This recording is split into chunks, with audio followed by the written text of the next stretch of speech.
Welcome to Feel, Peel, Thrive, formerly Food Feels Banana Peels, a holistic podcast created to inspire a shift in perspective. Here, we explore what it really means to feel, peel back the layers, and thrive from the inside out. Each episode invites you to consider a shift in your perspective on what it truly means to be healthy, beyond quick fixes or trends, and to see wellness as an empowered, inside-out journey rooted in awareness, accountability, and self-trust. I'm your host, Laura Pfeiffer, and I'm here to guide honest, heart-centered conversations that help you reconnect with your body, realign with your values, and live with greater clarity, connection, and vitality. Because when we learn to feel, we can heal. And when we peel back the stories that hold us back, we make space to thrive.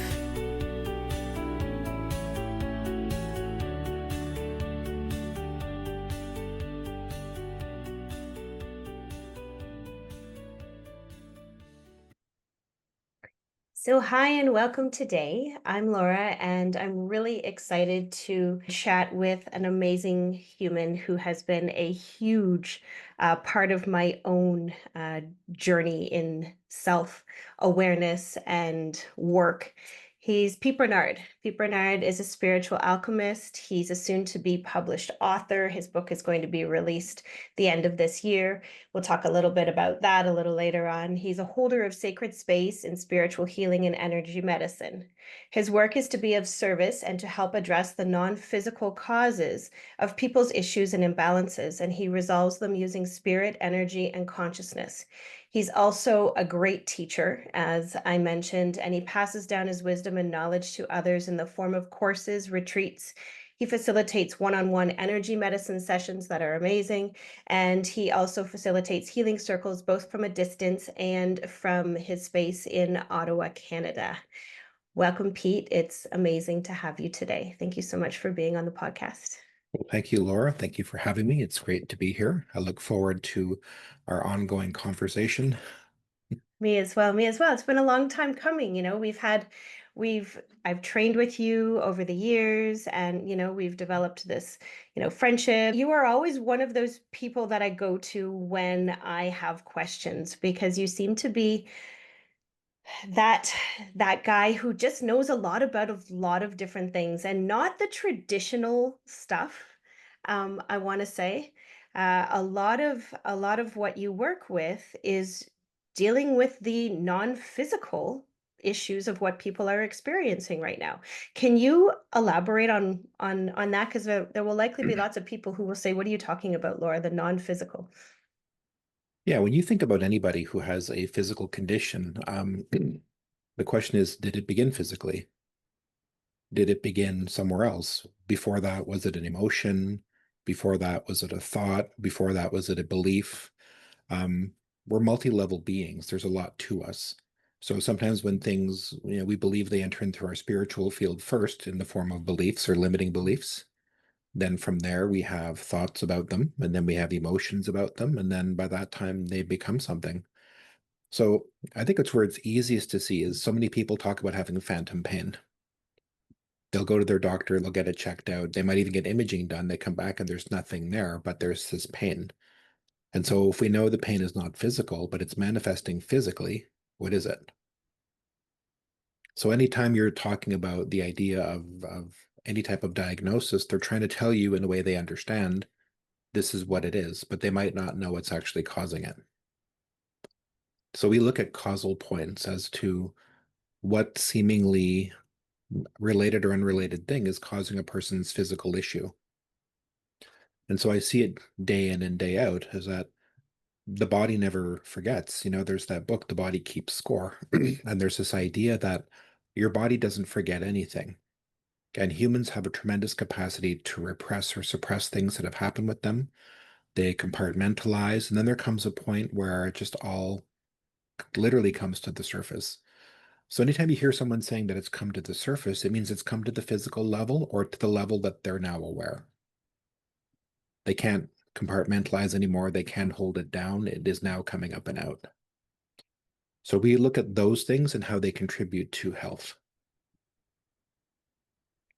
And we're seeing a lot A lot more of that now, aren't we, Pete? We're seeing a lot of people who have had the ability to perhaps repress things for a really long time. And in your experience, are people still able to hold things down, or is as we are kind of evolving as beings and as time continues to move forward, if you will, although I know time is not linear, um, time works differently. Um, are you seeing more and more people who are having more and more physical issues? I guess would be the question. Yeah, absolutely. And also of different ages too. I think we're creating a culture now where people are not suppressing as much, but they're also not healing.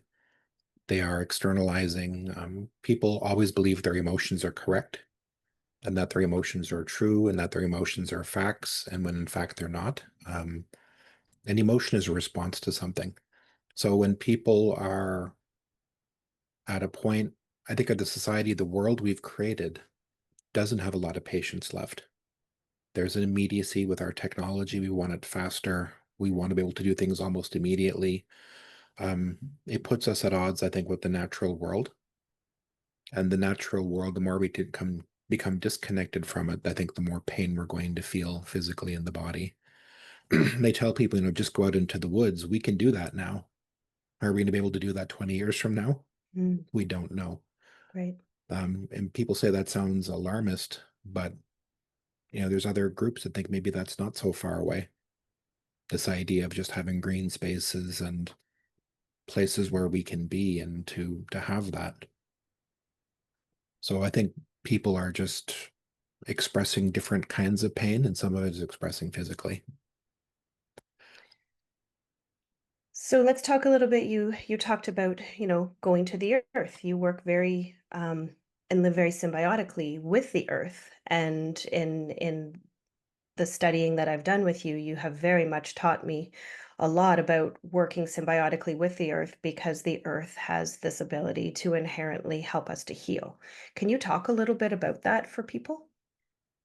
Yeah, and this could be really difficult for people to understand, especially if they're on a path of like energy healing or spiritual healing. Um, the sky energy, its main purpose is not to heal. Like the cosmos, when people think of the up or the idea of the heavens, they're not saying it doesn't have value, but it is actually earth energy is the actual healing energy of the bodies. So physically, mentally, emotionally, spiritually, that's always in play. The reason why that is that we were designed to be in sync with it.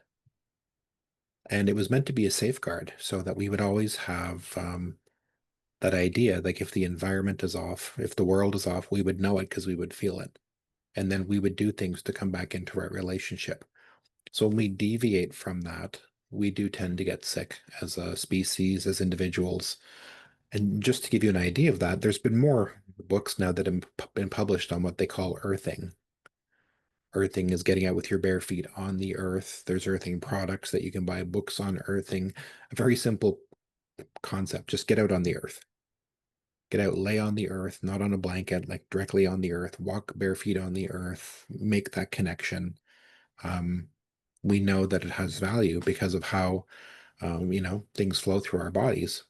So you literally are making an earth connection, which is a grounding type thing. And energetically, when you have a lot of excess energy, like anxiety, panic, fear, all of those things, it will allow it to begin to process and literally flow down from you into the earth. And the earth is designed to heal it. That's what it does. So it will take that energy, it alchemizes it, and it does something with it. But we're in a place where we're connected to devices all the time and it just builds up. It's interesting. We have terms like doom scrolling, and it's basically how we consume information that's not good for us, and we overwhelm our nervous systems, and then there is no earthing, there is no grounding, there's no connection there. That becomes problematic. The earth has a Schumann frequency, and that Schumann frequency is a particular rate that we are supposed to be in sync with. And if the Earth's rate is off, we generally feel it some way. You can feel it like in your heart, in your chest. You can feel it as anxiety or just a knowing that something is off. So when that is not there, um, we tend to not do well. We can spin really hard when we're not connected in that way. And to the best of kind of things that I've been reading and taking in of late, the Schumann frequency, the Schumann resonance has been all over the place. Is that correct? Absolutely. And I think because it mirrors us and we mirror it, it tries to adapt to the very chaotic time that we live in. There's so much technology now. There's so many things politically, financially, in terms of conflicts and ideologies and sides. And it seems like a tinderbox has been building for a long time. And it was never going to take much to spark, to get things lit, to start a fire. And I think that's what we're feeling right now, is that we don't really know where we're going to land. We hope we do, but we're just seeing, we've created a world where there's no room, it seems, for the middle. Hmm. You either are completely on this side and you're on that. And I've seen, friends of friends who've canceled each other because of their political beliefs and because of things that they want. And we transact relationships to the point where if you differ from who I am and what I believe, then we're not friends, which is not true friendship anyway. Hmm. So the idea is there has to be space for conversation. There has to be space for differences of opinion. Um, I don't think you're ever going to convince somebody that they are wrong about something. I'm a big fan of saying I've never met somebody whose God was wrong. And I think that's the world that we live in. There's a certain level of fundamentalism that people have. And the idea of all of these things is that can we use this to make the world a better place? And I don't know that we do it that way. There's always something. And we've been moving to a chaotic point for quite a time. And now that it's here, we don't like it, but we also did ask for change. Hmm. But when we did, when we said, well, I didn't know it was going to change this way. Hmm.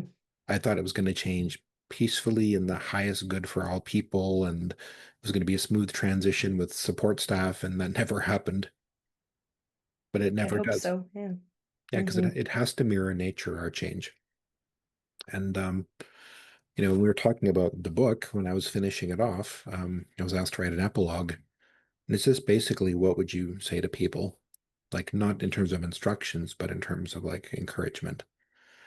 And I would tell them the truth is that you were never ready to get hurt in your life. You were never ready to get hurt, to be traumatized. There was no warning, there was no notice, it just happened. But when you approach healing, you're going to say something, well, I'm not ready and I'm not prepared. And I haven't been given a heads up when in fact you've never been given that for anything in your life. So you're never going to feel ready to change. It just happens. Change is thrust upon us. So our job is to how do we adapt to that? How do we make something of it? Pete, when you talk about healing, I know for some people, um, that word is very putting off.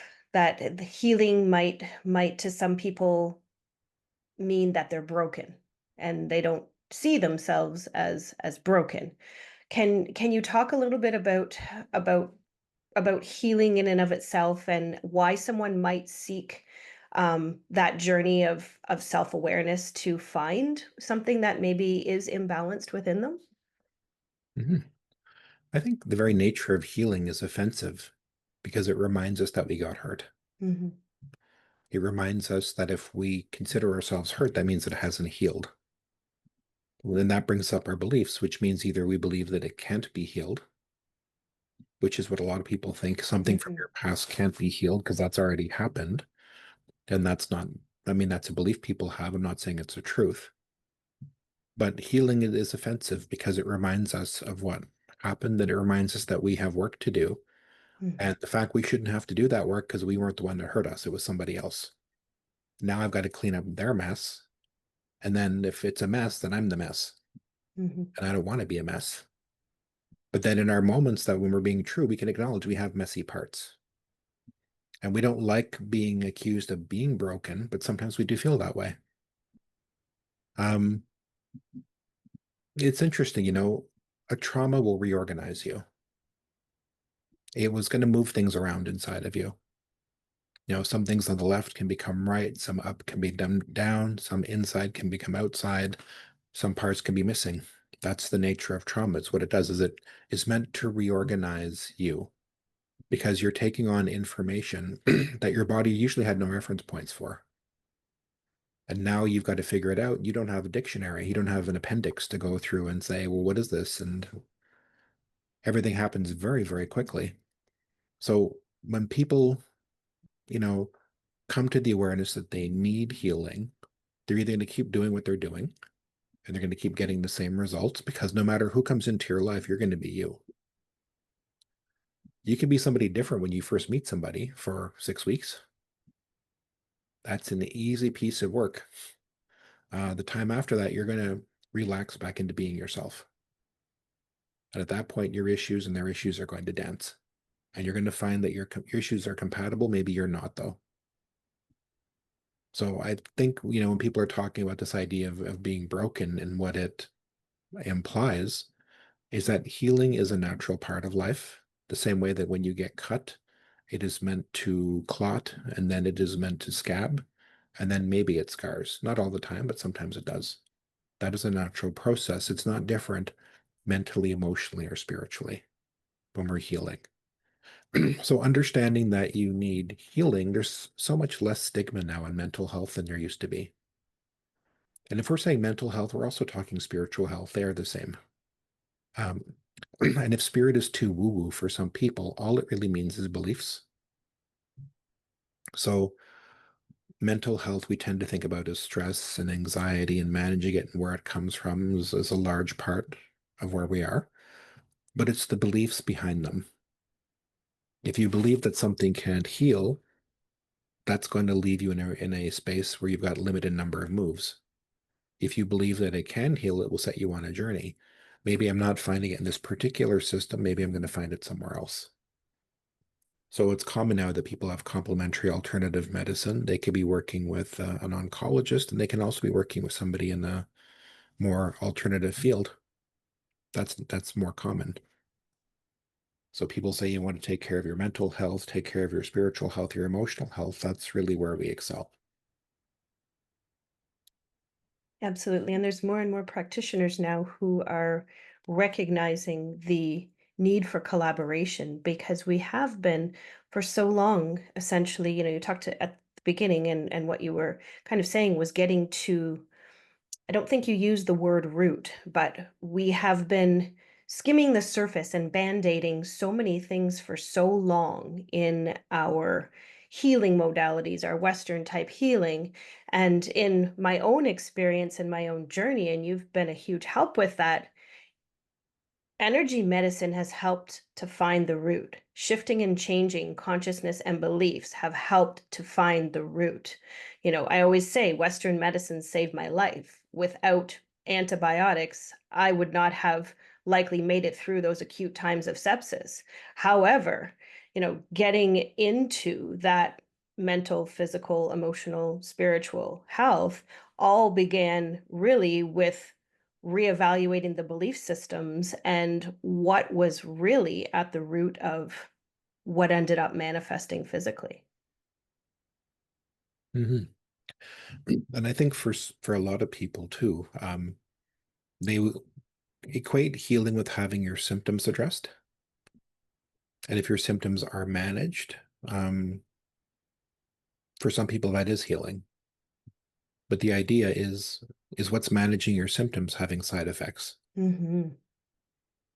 When I was younger and I had migraines, and back then they didn't know how to treat them really at all, and I don't think that's really changed too much in terms of where we are now. But they would just basically prescribe you something, and they weren't migraine medications. I was prescribed antidepressants Hmm. at a very young age. Hmm. And I talk now and like I've got, clients who are nurses and students who are nurses, and they're like, we would never prescribe a child lorazepam. Hmm. Like nobody would do that. And I'm good. That's how it was back in the day. That was Hmm. no one questioned it. That's just how it was. And the fact that, one of the side effects, of some of the meds is suicidal ideation. when you're already depressed. Right. It's, you know, I think back in the day, people had a lot more self-inquiry. That was just because there weren't other methods that were available. If you ask yourself, why am I depressed? If you're getting an I don't know, you do know. You cannot not know. You just, you want to have a certainty or you don't want to know at all. You want to be 100%. And if you're not 100%, you don't want to say. Mhm. So if we were to say to a person that your depression is unresolved past, then the question becomes, what from my past is unresolved? And then there comes this point where I don't want to talk about it. So you're not talking about it, but your body is. Your body's holding on to a lot of heaviness. Maybe there's hurt there, guilt, shame, grief, even shock. So the body knows how to speak a language.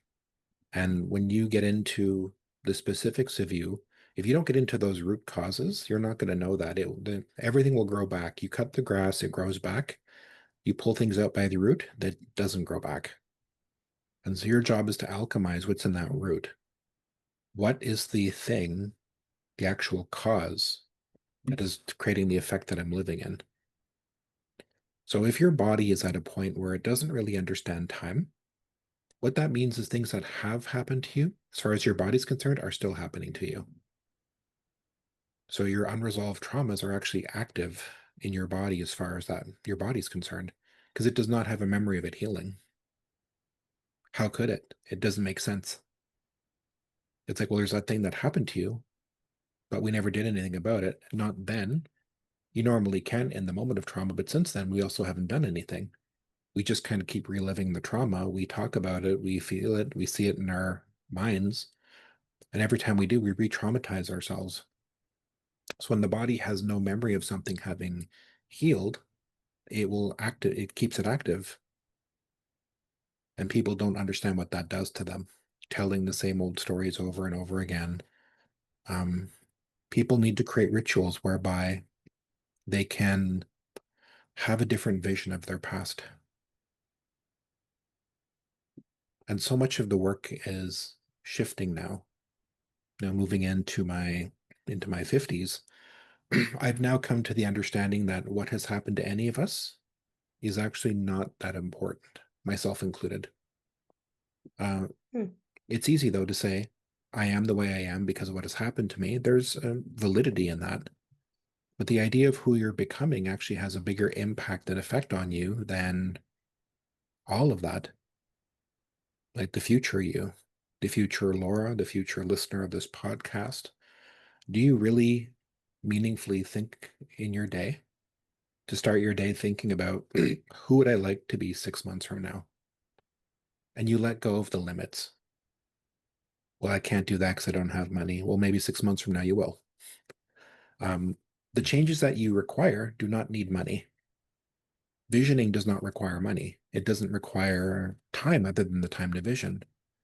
So if you knew that you wanted to reshape your body 6 months from now into the future, if you were to hold on to that, let's say there's a future version of you. There is. Um, that part would begin to inform you. And it would be small changes that would begin at first of maybe I need to get to the gym. Maybe I need to change what I'm eating. Maybe I need to stop eating that. Maybe I need to drink more water. You let those things be kind of become because you're being guided by a different set of information. We are usually right now in our consciousness, we're past driven. As a species, we talk about the grievances of the past. Even when we reference our cultures and our families, they are all meant to connect us to the past, but they never allow us to grow to the future. When my grandfather built a museum, on the reserve, he built it with his own hands. He used his own money. He put his own items in it. It was only part of the plan, though. The plan was so that we don't forget who we were. And the second part of the plan was for us to keep growing into who we were meant to become. So I think even when we identify culture, we don't see it as an evolution. We see it as we need to hold on to the past Mhm. when in fact we're meant to grow from the past. All trees grow from their roots to the sky. All flowers grow from their roots to the sky. It doesn't leave the earth. It doesn't do that. It grows from it.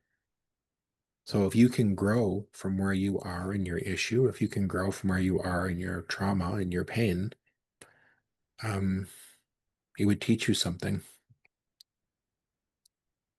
Pain is a great teacher. When you Mhm. do, you taught me a lot about that, doing the work to figure out some of those roots, and then coming out the other side, recognizing how it has helped to shape and change me, which is what I do when I work with clients as well, helping to shape and change them based on the experiences that really helped them to become the person that they are today and becoming. But there's so much fear, would you say, around, is it fear, anxiety? Fear is associated with the past, anxiety with the future. Um, so many of those things around both that people become paralyzed. Yeah, in your mind, it's not safe to live in the past or the future. And the now is, if it's even conscious to you, um, you could say you experience both from the now, but people tend to either be past oriented or future oriented, and future oriented not usually in a good way. Right, and let's talk about the subconscious because we can think that we are in the now, but let's talk about how the subconscious really kind of can fool us quite a lot. Yeah, the idea of the conscious mind is funny. Um, it of course has intelligence. Of course, it is aware. It it's 5% of our consciousness. The other 95% is subconscious.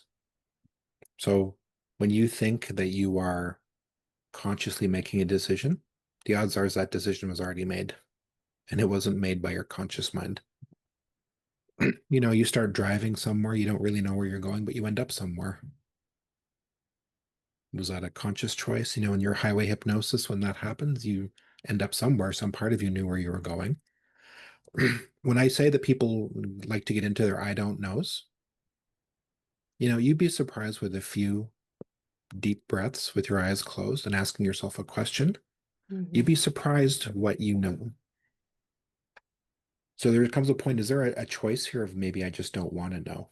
mhm, And that's the nature of consciousness is when you become aware there's something that you can do.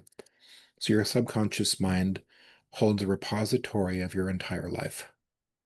The things you even consciously don't remember. Remembers things by age, it remembers them by body part, it remembers them by reference points, so many reference points of colors and sounds and feelings and emotions. It's incredibly complex. And there's so much information, it can only be navigated usually in terms of images, even if you say that you're not visual. Um, People tell me that all the time. But if I was to tell you, Laura, I want you to imagine with your eyes closed that you're standing in front of a tree. I haven't described the tree. I haven't said what size. I haven't said what color the trunk is. I haven't said what color the leaves, if there are any, or branches are. But a part of you filled that in. mhm, So it was your subconscious mind that did it. So it is a function of co-creation. And when people say they can't visualize, I envy them because that means you also can't have anxiety. mhm, Because in order to have anxiety, you really have to be able to visualize some things into the future and some scenarios and outcomes. And it's incredibly complex of how we create. So subconsciously, I think the most interesting parts of us are subconscious. When you think about the people that you attract into your life, it's not conscious at all. Because at the beginning, you don't are not aware of them. But there's subconscious signals that you're sending and that the other person is sending and that you're receiving and the other person is receiving. And some of them are complete no's. They repel each other. And some of them are, I absolutely need to meet this person. And it draws people in. And we would call that micro movements, micro signaling of body language and signals that open up and are receptive to that person. And, other people would call it vibes. mhm. Your vibrational resonance. Yeah. But I Yeah. wouldn't necessarily call it chemistry. That's a different thing. But what they are is they are the compatibility usually of nervous systems. Oh, you like to freak out? Great. I love to freak people out. We're going to get along really well. You're insecure. I like to not communicate a lot. We're going to get along really well. You need constant validation. I don't give it. We're going to get along great. Hmm. So your wound is looking for what it is used to, not what it wants. And that's what it calls compatibility. So you want to make sure in any of your relationships, friendships, that it's true, like it's healthy, like it's love based and it's not simply a trauma bond. There's too many trauma bonds masquerading as Hmm. friendships or relationships. And Well, and I mean, when we look at relationships, relationships are also there designed to help us learn, right? Help us grow, all of those things, show us parts of ourselves with, projection and things that we need to look at. Can you explain that a little bit? That's kind of like the psychological um yeah, aspect. your relationships are going to be the most important part of your life, whether you consider them intimate relationships or friendships or family relationships, acquaintances, work. You realize everything works on the quality of your relationships. So your relationships are the things that are most meant to test you. They're meant to push you to make you to become aware. In the beginning, when you're less conscious, you're going to blame the other person. This person did this. And it's simple math. The question is, did they just do that or did you contribute to it? When you did this, what choices did you leave them? So you're kind of controlling part of that dynamic. Everybody is for the other person to a degree. But when you become more conscious, you realize like there's a living, breathing soul in front of me. And I can either be driven from the past and in the history of what has happened and go with that, or I can decide to figure out really, this is the determining factor as to, I would say, the success of any type of relationship is, are you willing to love that person the way they need to be loved and not in the generic way? I could say, hey, I love you, Laura. It has value to a certain degree, but how does it really make your life better? Maybe you don't like eating fast food. Maybe I shouldn't pick that up for breakfast, lunch, and dinner for you. It's not your love language. No, it's definitely not. But because I love you and I've brought you something in my playbook, I have fed her. Would it be better if I got to know you and then I'm like, oh, she likes to eat this particular way? I've kind of noticed that, you know, morning is like this, lunchtime's like this, and dinner's kind of like this. I get into a range where I get to know, and then I can customize how I'm going to give you something because I know what you value. So that's the idea, I think, of all relationships is that you're trying to figure out this person has a need, and as their partner, it is my job, and it is a job to fill it because relationships are work, and they should be. That's where the effort is. It doesn't mean that it's hard work, but it's conscious effort to know, am I holding up my end here? But I think in relationships, we end up talking so much about what we think we're owed and what other people are not doing Mhm. when you have to relook at your outputs as opposed to more than just what am I getting? What am I giving? So Pete, where does the shadow part come in when we're navigating our relationships? Oh, the shadow part I would say is dominant. We like to test people. Let's explain the shadow a little bit, okay? What we're Yeah, talking about. the shadow in a way that most people understand is parts of yourself that you have kind of demonized or blamed or you attribute to not being the best parts of yourself. You call it your darkness, your difficulty, your spiciness, any of those particular things. But you would also identify them as not really being you. Hmm. So, ironically, at that first part, you've created disassociation, which means the personality is like, okay, this is me. But now you're saying, This other part is not me, which means there's at least two. And it creates it sets in motion so much work. So that part, that becomes blamed, generally it's a stronger part because it carries you through all of the dirt work that needs to get done in life. No, when you're working through your sepsis, it's the dark part that steps up. It's not all about light and love and beings. And it's like, this is going to hurt and it's going to be uncomfortable. And I'm scared right now. And I still Mhm. have to be a mom and I still have to parent and I'm terrified I might die and my kids. And those are the dark parts. Mhm. Like, don't worry, we're going to get through this. Have a moment, have all those feelings, but we got work to do. Still got to pay bills when you're like that, right? You sure do. So all of those things don't change. So the dark parts are really just parts that you have conveniently chosen to blame qualities of yourself that you don't like. Mhm. And as opposed to judging them, they are honored and valued parts of you. And they're not really parts in that sense. I mean, parts work is a very big topic, beautiful in a lot of ways too, but they're you. Maybe when they stop being parts, they can be recognized as the whole. Mhm. But I think in personality in humans, we like to believe all good, all bad, no mixed bag, when in fact it is the mixed bag that enables you to adapt.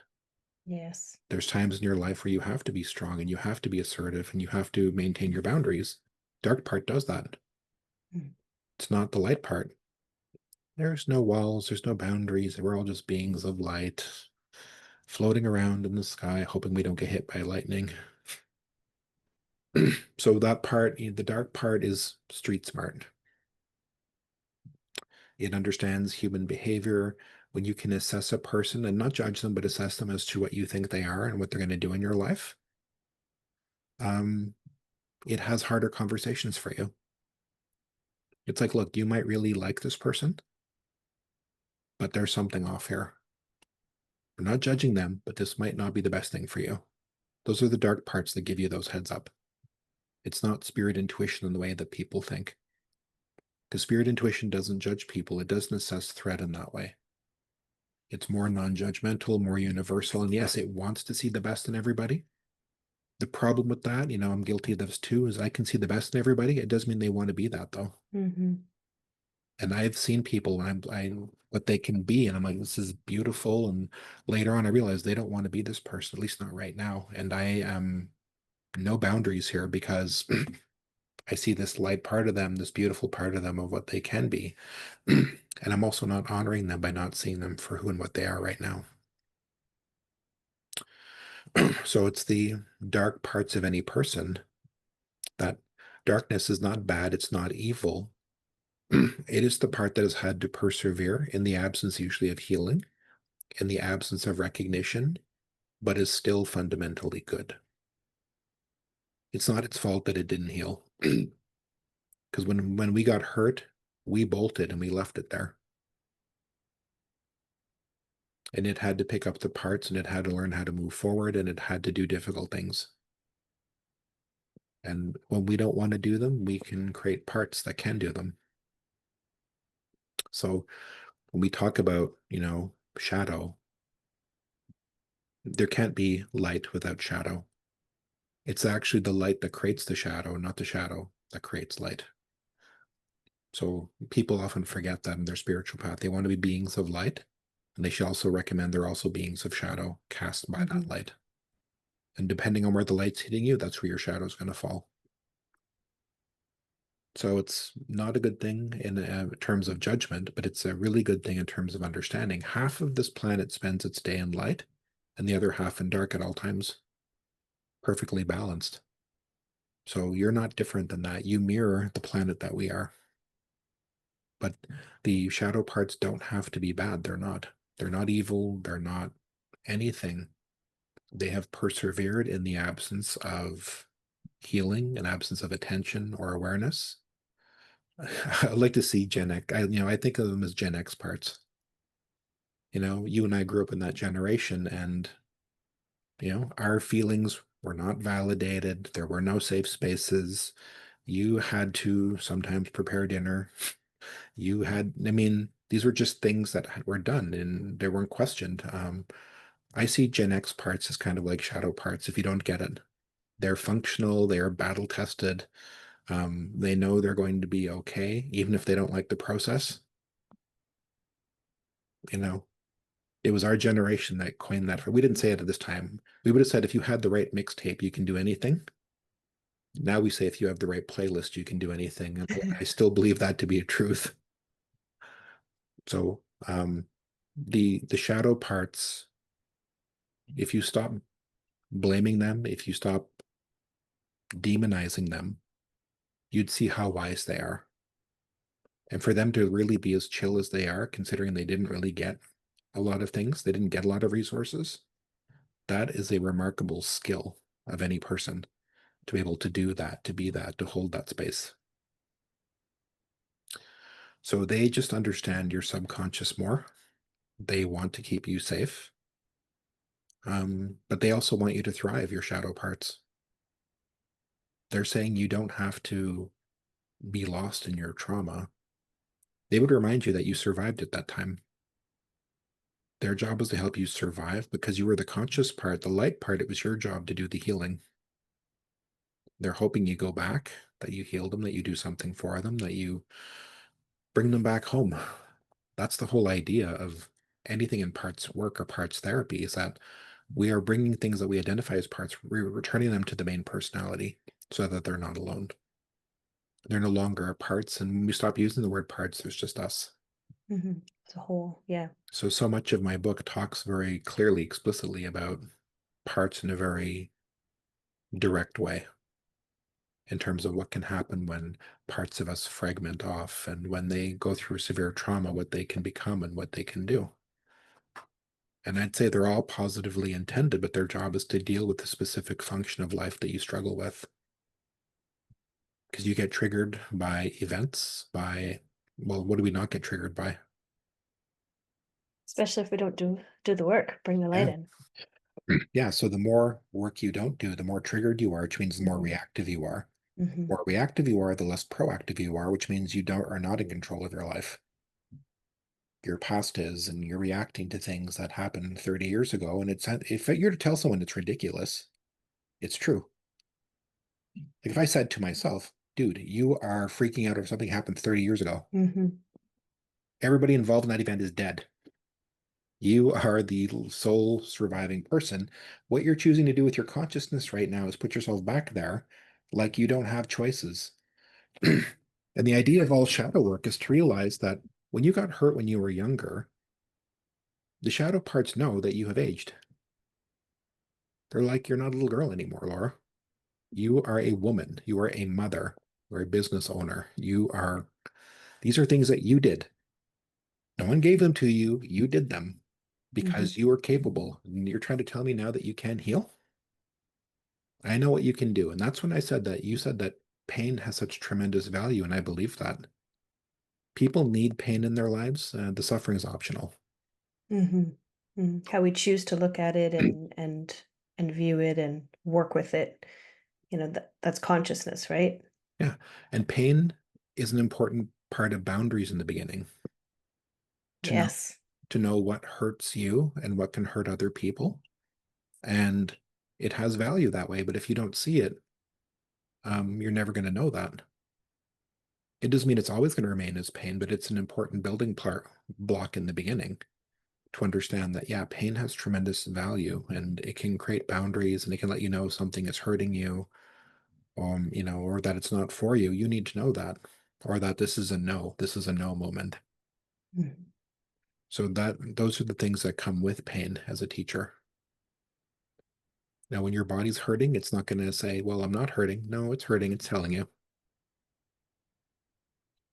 So your body doesn't compartmentalize in that way, but the emotions do, the thoughts do, the beliefs do.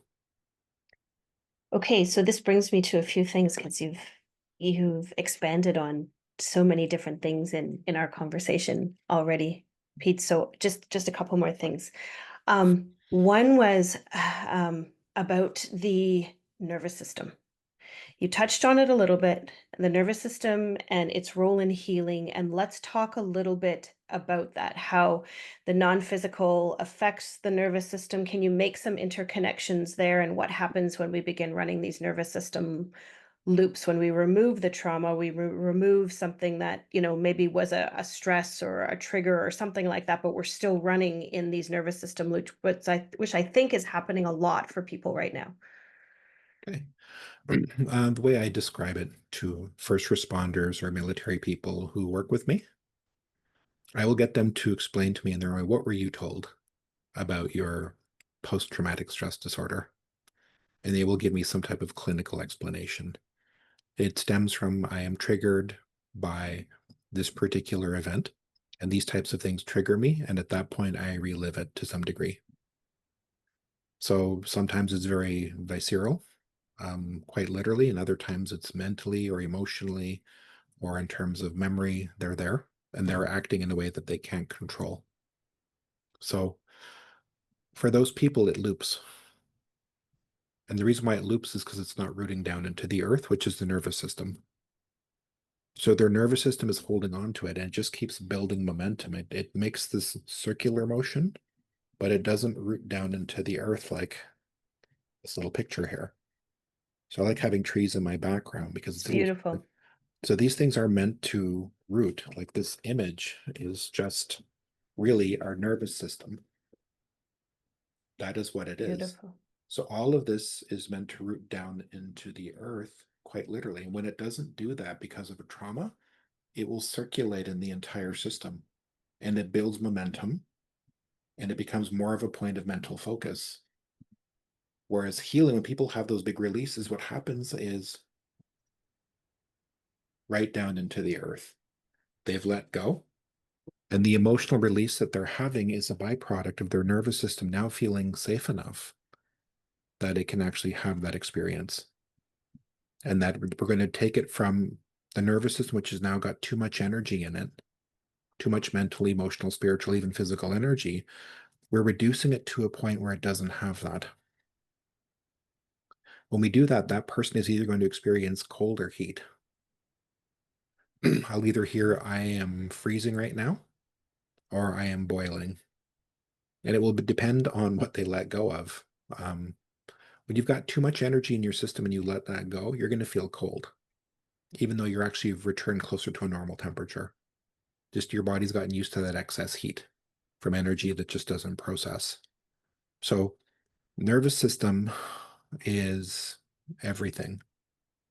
So, when we talk about consciousness, we've got upper world up here, super conscious. We've got the middle world somewhere around here, maybe, very small, 5% conscious mind, and everything below this number is just 90%. So in your nervous system, it has access to all of this information that it knows and it can access, and it can put something like this. Maybe this is excess energy, excess energy. There's just too much. So people develop nervous disorders. There's shaking, there's inability to sleep. Um, it's like, when dogs have an altercation, after they are done, they will shake it off, literally. They will physically shake their bodies and let it go. When a deer has been chased, after it is a safe distance away, it'll put its head down and it will graze. Humans, best-selling book. Um, talk about it with friends, start a chat group specifically related to it. We are not great at the whole letting go thing. Hmm. So nervous system really is a lot in our time about holding on. So when you're holding on to too many things, your nervous system is going to get overwhelmed because it's trying to be in the now. But the PTSDs, the post-traumatic stress disorder, very clearly in the language says post-trauma. This is after the trauma. This is your body's inability to let go, inability to process, which means all it can do is loop. So if I do some very simple somatic work with people, I can get them to release that. And they're like, I can't believe how much lighter I feel. And Hmm. it's like it's some huge revelation of a relatively simple thing that we can do. And we can energy heal to heal these connections to whatever. And energy healing is also the nervous system. We're just basically taking things that are erratic and we are repatterning them to what they're supposed to be. Is that your body is supposed to be healthy, your mind is supposed to be healthy in that way. We're just helping it to remember. So through entrainment, um, the body's going to entrain to the higher vibration, which is basically hopefully a healing state that the healer is holding.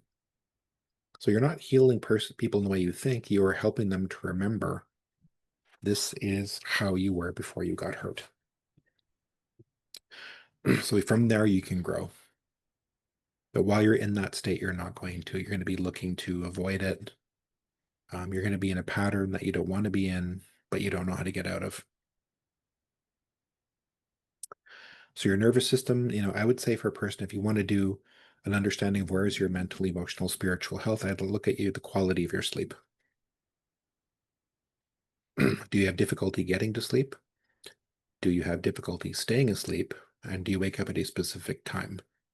And if so, what particular time are you waking up at? um, so on that, no, you don't have to sleep throughout the entire night. It's built into us that it's normal for us to get up throughout the night. We did that from our evolution, as we used to have to get up to stoke the fire to stay alive, to check for predators. So don't feel like you have to sleep all night and wake up undisturbed. But when you wake up, you should feel rested. Hmm. And you should hopefully feel at least neutral about the day. Hopefully, we can move that to optimism.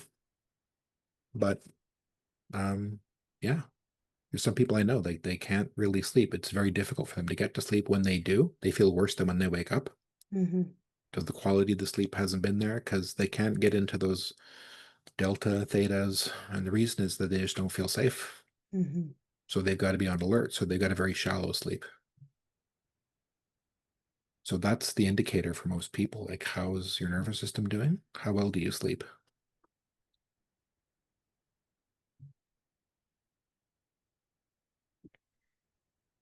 That's great. That's great, and that's a lot. And I'm glad that you touched on somatics too, because I feel like somatics are definitely a huge and integral part that people can begin to notice themselves. They can notice, how am I sleeping? They can notice, do I have pain in my body? They can stop and they can breathe and they can, begin to connect with some of these very um, sometimes loud signals that the bodies are sending, that there are imbalances here. And then from there, once we've identified that there are imbalances, whether they be, physical in the mind and physical or in the mind, or, emotional, lack of emotional regulation, those kinds of things, then we can again seek other supports that align with where we would like to go. Um, I'm trying to think. These Yeah, So, the somatics build a very clear bridge between the conscious and subconscious mind. Because I might not know anything going into my somatic exercise, but then I become aware of an ache or a pain or an itch or a body part. mhm, Then it's like, okay, I'm being brought, my awareness is there. Why? Then as I bring it there, things begin to happen. And that's different for everybody. But the idea is that you've used your subconscious mind to tap in to direct your conscious. And then once your conscious mind is there, it begins to do a dance with your subconscious. And ironically, that's why somatics heal. You're bringing something to your consciousness. And through that process, it can change or resolve. yes. Okay, so this is my last question, because I know that we've been on for a while, Pete. Mhm. I could talk to you for hours. So my last question is, and this is something that you taught me, it's about, now, while everybody obviously is very unique and very different, we hold unprocessed emotions and experiences in our bodies. And there are certain places that emotions, would we say, tend to accumulate. It's not the same for absolutely every person. But when it comes to tissues and organs and things, could you give us a little bit of information about some of that? Yeah. Anything on the left side of your body and over is going to be female in origin. Had to do with the female. Anything on the right side of your body has a male, an origin. A male was involved somehow. Different body parts are general. Anything that has to do with regrets tends to be shoulders, neck, shoulders area. And those could be a collection of micro regrets or some really big regrets. Um, into that upper chest area is where you're going to feel the idea of pressure. And the pressure usually is involved you being forced into something that you don't want to do. People pleasers always feel it here. Mm, It's the elephant sitting on their chest. mm. They don't know how to say no. Saying no is not safe. It's not an option for them. Um, the body tells a story. As you get down into your hips, it's really about your flexibility. I don't just mean your physical flexibility, but how flexible are you when your schedule has to change? And when new ideas have to come in and the way that you're doing things, what you consider the right way is not maybe the best way. So there's those things. You get down into your knees, that's about your personal power. And the personal power is when people say stand in your power, that's what they mean. Your personal power means if you give it away, if you surrender it, you're going to have knee problems because you either didn't say something or you gave parts of yourself away or your power away that you didn't want to later on. Um, every body part tells a story. We tend to store the things that we don't want to deal with, just kind of in this from both the left and right part because there's no organs there. It's an easy, From the wrist to the elbow. yeah, wrist to the elbow. If you ever get in there and just really massage, you'll find out how discomforting or painful it can be. When in fact, it's like, should it really be that? So if I've ever worked on people there, they can experience a tremendous amount of emotional release. And they're like, I thought we were going to be working on my heart because that's where everyone holds it. It's like, well, maybe. Everyone's a little bit different, as you're saying, but where we hold things is that the body tells that story. Mhm. Now, when you've got problems, the lower back, mid lower back, that's your financial stuff, your ability to provide or be provided for. When that's being threatened, lower back tends to be a little bit more in terms of security. The upper back is about responsibilities to other people, things, all of that. So it all has a story. They're all just basically correspondences. And when you've been working long enough, you'll see them. You'll develop your own schedule.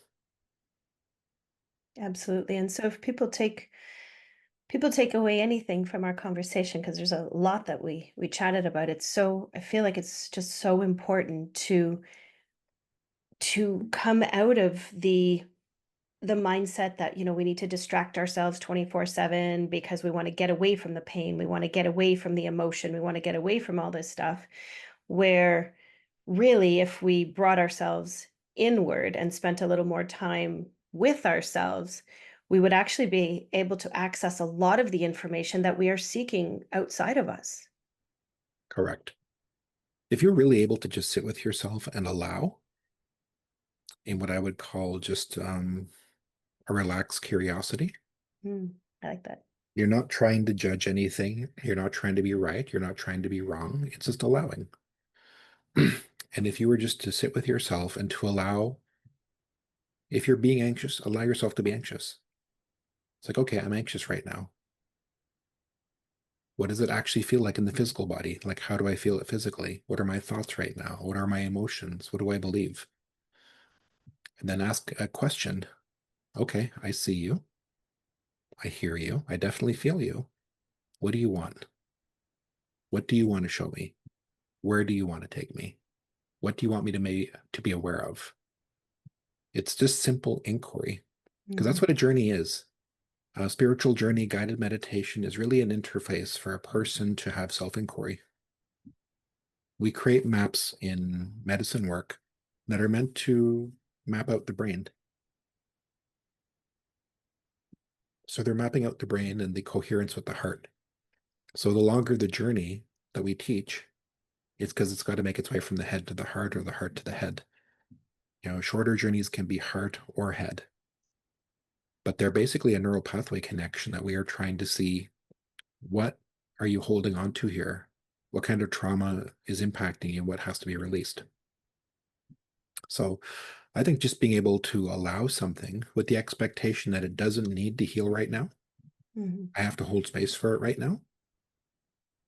Mm, you know, when you're trying to force yourself to heal, wanting to heal is important, but if you're forcing yourself and you don't really want to, you wouldn't want someone really to have an intervention for you because you come there and everyone's sitting in chairs and Laura, we love you. And you're like, oh, hell, what is about to happen? I You didn't ask for this. I don't want this. correct. And I think when we try to force ourselves into healing, that it feels that way. Mhm. But in inquiry, it's very disarming because it's not meant to heal. It's not meant to put anything under a Mhm. microscope. What you're Mhm. saying is, I think you want a voice. I think there's something that you Mhm. want me to know, and I'm okay to know it because I'm an adult version of myself now. I'm not a child. I've been through things. I know what I can take. That's the benefit of trauma is that it can show you how strong you are. Mhm. And if those big things didn't break you, the little things are not going to either. The medium things are not going to. So when I think of approaching something difficult, I think about what's the most traumatic thing I've been through. I'm like, is this going to be anything like that? And the answer is always no. Right. So I'm like, yeah, that's how I kind of manage risk. And I think if people understand that's the takeaway of your trauma, you made it through that. You survived no matter what you think about yourself. You did. Now, can you use that in a way that can make your life better? So I would say self inquiry of just sitting with yourself and trying to get to know you. And it doesn't have to be a deep dive. I know we're a nation now of everything has to be a deep dive. I'm a Mhm. big fan of snorkeling spiritually. Also has value. You're near the surface. You can still breathe. You can still see underwater. You don't need to be 300 feet under the water in a blue hole. That's not healing all the time. Uh, Spiritual snorkeling, that's great. yeah, you know, that has a tremendous amount of value, I think. People always feel they're committed to all or nothing, and your nervous system is not an all or nothing system. It's a balance system. So it will say, what do I need? And not, hey, we have to go all in. Mhm. It doesn't work that way. Mhm. The most, the second most valuable thing after you've done that is to get to know the future version of you. If you were to talk to yourself 6 months out and say you wanted to reshape your body, you wanted to either lose some weight, gain some muscle, reshape your body, you would sit down after you had an idea of specifically what you wanted and you'd start asking yourself, well, how did you do that? And it's not going to talk to you first about weight loss and drinking this. It's going to say, you know, that you've always struggled with commitment. Mm. You're not stupid anyway. You're incredibly intelligent. You know a lot of things. It's not about what you know, it's what you can commit to. Mhm. And you've got to be disciplined in commitment. And that's what I'm going to begin by teaching you. And then it's simply a matter of just showing up. And 6 months later, there's no difference between you and what you imagined, what you envisioned, I would say. Because the work organically unfolds moment by moment.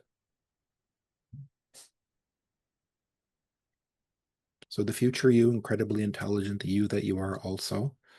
Um, but your future you can be a very big departure from who you have been in a really good way. It honors who you were. Because, like I said, you've grown from your own roots. Because for right now, for most people, there's no reason why their story would change. Because the past has created a trajectory into now, and the now is creating a trajectory into the future, like an arrow that's been shot. Mhm.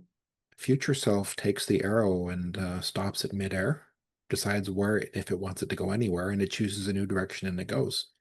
It defies all of those laws because it's not past oriented. Your very Newtonian past has met a very quantum future, and it's a little freaked out by it. Exciting though. It is. I think when you begin to understand the power of your own mind, Mhm. and I think whether you're skeptical or not, you can acknowledge that you have a mind and you can decide what you want to feed it.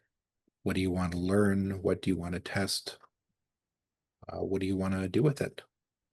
You can spend it suffering away or being limited, or you can choose to go into expansion mode and grow. Because that's the choice that we're always given. Yes, what we think we create. So when we can change the way that we look at things, Like Dr. Wayne Dyer says, the things we look at change. Yeah, when thoughts become things, that's what Buddha said. Have the right thoughts, so they will become things. Beautiful. Thanks, Mhm. Pete. That's amazing. So, is there anything else that you wanted to share as we kind of close up today? You've shared so much awesome info. Anything that anything you would have to say to someone right now who is struggling with something that, maybe they've been struggling with for a really long time, and they are unsure because they've done a lot of conventional things that are no longer working, as a lot of people are doing right now. Mhm. Anything that you would anything that you would say to them? I would say that your struggle has probably happened because you've either tried to medicate that part of you or you've tried to kill that part of you, the thing that you're struggling with. Um, your own body won't allow that. Your own mind, your own psyche will not allow that. It will not allow you to kill another part of yourself. So just get used to actually talking with it gently. You've got to earn its trust and give it some space. The struggle comes from trying to force. I don't like you. I don't like what you are. I don't like what you represent. I don't like how you got here. I don't like you. And that part is like, well, I don't want to be here. I didn't create me. Um, I'm just here just as much as you are. And no, I don't want to die. So anything that you are forced or forcing is going to be a struggle. So this idea of don't try to clear or erase parts of you. It's really just a matter of getting to know.